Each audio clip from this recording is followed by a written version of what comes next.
Tarix 24 iyul. Həftənin cümə günü. Məkan İstanbul, Türkiyə.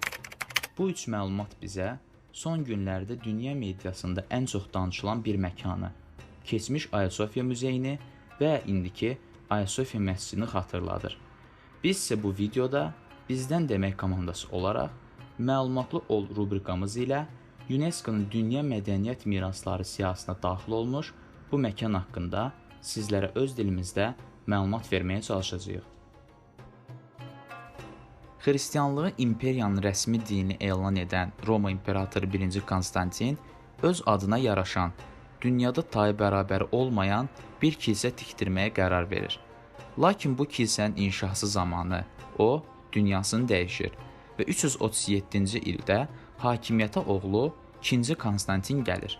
O, atasının arzusunu yerinə yetirərək 360-cı ildə tərcüməsi böyük kilsə olan Magna Ecclesianı ibadətə açır.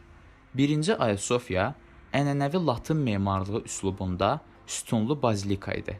Damı taxtadan düzəldilmiş və qarşısında atrium, yəni həyət yerləşirdi. 404-cü ildə Konstantinopol patriarxı Müqəddəs Yohannes Xrisostomosun İmperator Arkadiusun həyat yoldaşı Elya Eudoksiya ilə münaqişəsindən dolayı sürgünə göndərilməsinin ardınca baş verən üsyanlar nəticəsində ilk Ayasofya yandırılaraq məhv edilir. 1. Ayasofyanın ixtişaşlar zamanı yandırılmasından bir müddət sonra İmperator 2. Feodosif eyni yerdə daha bir kilsənin tikilməsi əmrini verir. 2. Ayasofyanın açılışı da elə onun dövründə 415-ci ildə baş tutur. Memar Rufinos tərəfindən inşa edilən bu memarlıq abidəsi 1. Ayasofya kimi 532-ci ildə baş verən Nika üsyanı zamanı yandırılır. Üsyanı yatırmağı bacaran İmperator 1. Justinian əvvəlkilərdən tamamilə fərqlənən, daha böyük və daha görkəmli bir kilsə inşa etdirmək qərarına gəlir. Bunun üçün böyük sərvət qoyan imperator bu işi həmin dövrün məşhur fizik və riyaziyyatçılarına həvalə edir.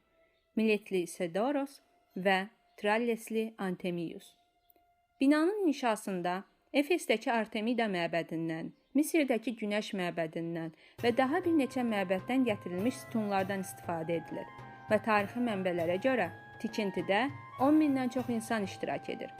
5 il boyunca tikintisi davam edən o dövrün ən böyük ibadətgahının, Ayasofyanın açılışı 537-ci ildə İmperator 1. Justinian və Patriarx Miyas tərəfindən edilir. Bu kilsənin möhtəşəmliyini Yunan ziyalısı Prokopius belə qeyd edirdi. 1. Justinian elə bir kilsə tikdirib ki, əgər kimsə xristianları yanğından əvvəl indiki binanın şəklini çəkib sorğuya çəksəydi ki, kilsələr məhv edilsin və yerinə bu tip tikili tikilsin, onda bütün xristianlar dua edərdi ki, kilsələri qısa bir zamanda dağıdılsın.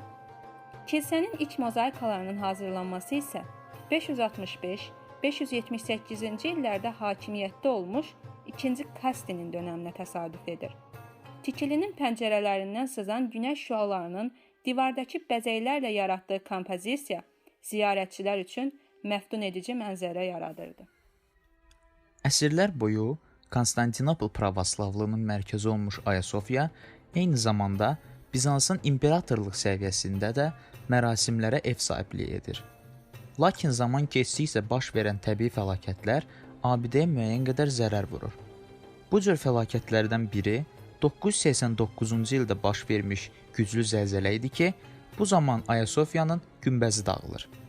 Günbəz isə İmperator 2. Basil dönəmində təmir edilir və məbəd 994-cü ildə yenidən xalqın istifadəsinə verilir. 13-cü əsrdə 4-cü xaç yürüşü zamanı Konstantinopol xaçlar tərəfindən ələ keçirilir və Ayasofyada talan edilir.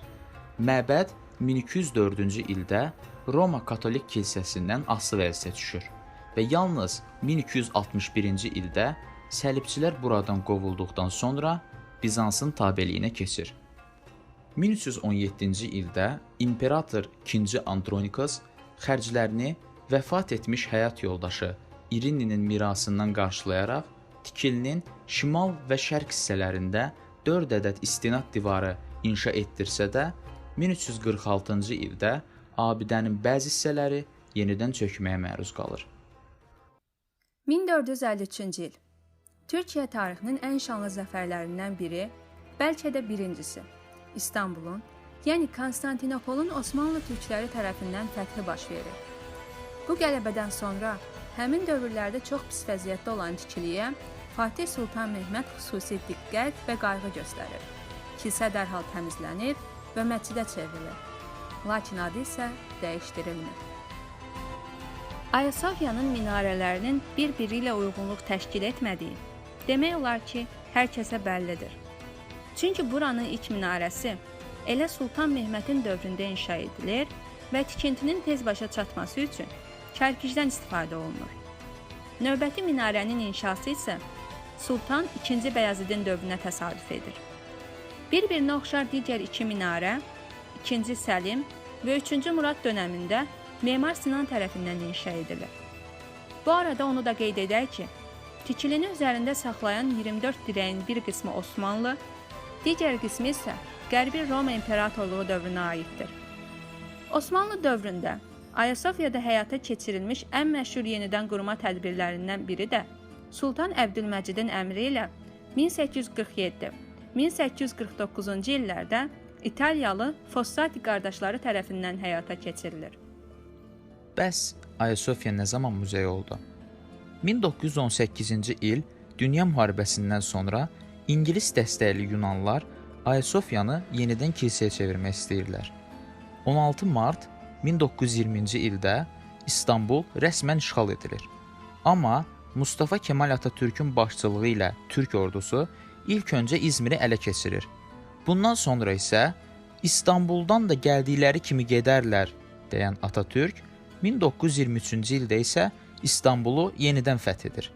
Cümhuriyyətin ilk illərində məscid kimi fəaliyyət göstərsə də, mozaiklərin gün üzünə çıxarılmasına dair çalışmalardan sonra 24 noyabr 1934-cü ildə Ayasofya 11 nazirin, baş nazir İsmet İnönü və Atatürk'ün imzası ilə muzeyə çevrilir və 1935-ci ilin fevralından başlayaraq isə bu tarixi abidə yerli və xarici turistlərin istifadəsinə verilir. Bu videoda Ayasofya haqqında bilgi verməyə çalışdıq. Ümid edirik ki, videonu bəyəndiniz. Bizə kanala abunə olmaqla, videonu bəyənməklə, bizi tənqid etməklə dəstək ola bilərsiniz. Bizdən demək, növbəti videolarda görüşmək arzusu ilə.